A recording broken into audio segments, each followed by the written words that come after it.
Walau kasus positif nasional dinilai terkendali, ada dua provinsi yang mengalami kenaikan kasus mingguan selama 4 pekan berturut-turut.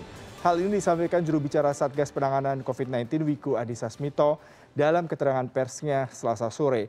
Dalam sepekan terakhir, kenaikan kasus positif nasional naik menjadi 1.409 kasus setelah sebelumnya di angka 1.215 kasus. Selama 4 pekan berturut-turut, DKI Jakarta dan Kepulauan Riau tercatat mengalami kenaikan kasus positif tertinggi dibanding wilayah lain yang terus mengalami penurunan.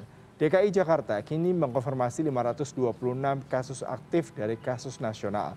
Sementara Kepulauan Riau mencatat peningkatan tajam dari awalnya hanya 2 kasus, kini menjadi 168 kasus. Wiku meminta seluruh pihak terkait diminta meningkatkan kewaspadaan dan segera menindaklanjuti. Tersebut adalah DKI Jakarta dan Kepulauan Riau.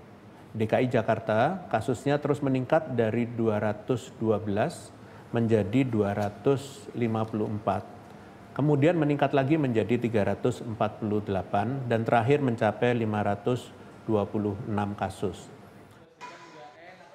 Sementara itu pemerintah menyebut hingga kini mayoritas kasus varian Omikron masih berasal dari pelaku perjalanan luar negeri.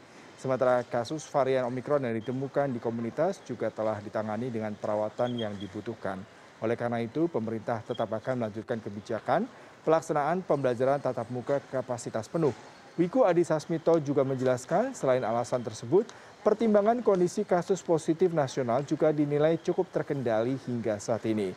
Pembelajaran tatap muka kapasitas penuh bagi wilayah PPKM level 1 dan 2 dijalankan dengan menerapkan standar protokol kesehatan.